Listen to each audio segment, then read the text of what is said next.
Okay, let's have a little chat, shall we?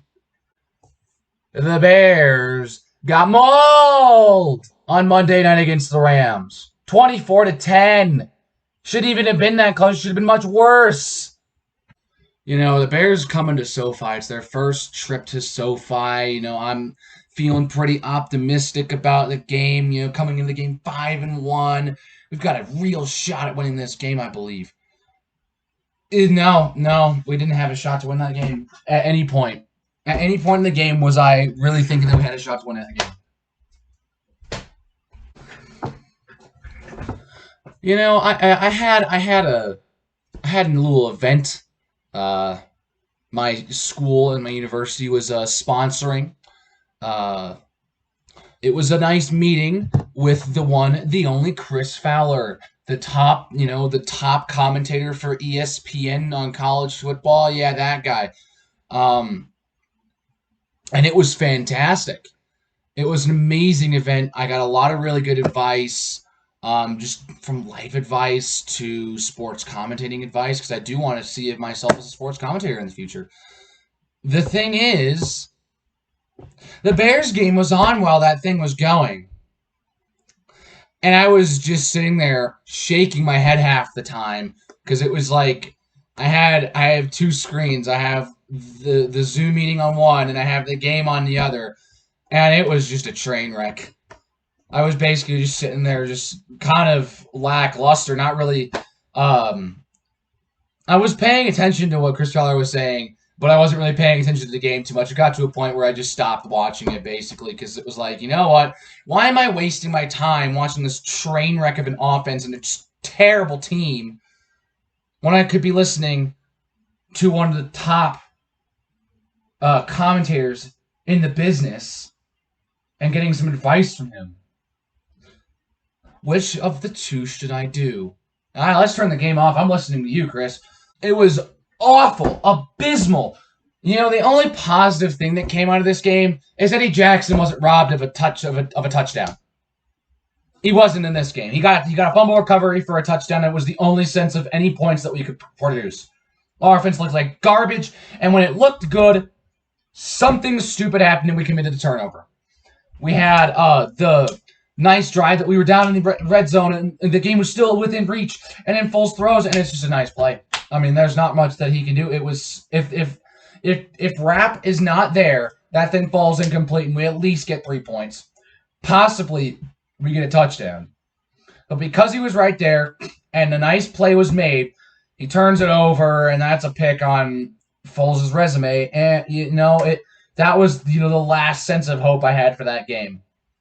After that, it was over. It was all gone. It was all gone because I knew the offense is very streaky, and you have a good drive, you have to put in points on that drive because you never know. Because if you turn the ball over with this offense, it is going to be not good because it is going to demotivate the offense, and it is going to be an awful. The offense is going to start to collapse.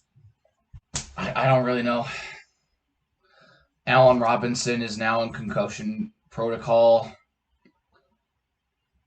I don't know if he's going to be in for the game against New Orleans, which if he's not, we're losing that game. There's no way we're winning that game without him. We're 5-2. We're 5-2. We should be feeling pretty good about this. But no. This team cannot seem to put a game together that we feel comfortable about the confidence of the team. We either win close, a close game, or have to bail ourselves out, or we get pin smacked. It's unbelievable. The amount of times that in the last handful of years the Bears have won a game comfortably is pretty rare. Aside, if you remove 2018, the amount of times the Bears have won a game comfortably in the last 5-6 years it's astonishingly low. We either win incredibly close or lose close or get pin smacked. I mean, we had really the one game that I can really recall in terms of a blowout that I actually watched was the game against Tampa in 2018. Yeah, we killed Cincy in 2017, but I wasn't watching that game. I don't know what I was doing that day, but I just did not watch that game. It's unbelievable to, just think that nothing comes easy. Whereas you see some other teams like Green Bay who wins games comfortably all the time. All the time. Oh, I can't even stand this offense anymore. This offense cannot produce points. It just cannot. And I've heard a bunch of, stuff with Foles talking about criticizing Matt Nagy. That's good. He's actually coming out and saying, like, hey, play calls aren't great. They're not good. They're not good. And I agree. Some of these play calls are awful. Nagy's got to get something right for this next game. And he's got to give Foles some more time in the pocket, dude. This offensive line cannot support Nick Foles for 5-6 seconds even. Or someone like Aaron Rodgers would sometimes get 7-8 seconds in the pocket, and there'd be no pressure because his offensive line is usually really damn good. So if your offensive line can't give Nick Foles time, are we going to be able to stretch the field? No. Because every time that we attempt to stretch the field, he's got to get it away fast. And because he has to get it away fast, he either way overshoots the person, and basically it's just completely off target. It's just a waste play. I mean, you see those passes, you're like, oh my gosh, we're going for a deep shot. We're actually going for a deep shot, and it's incomplete. Or he gets sacked because the offensive line can't contain the defensive line long enough so that Foles can actually get an accurate pass deep. Because he's firing and he has to pull it back and take the sack.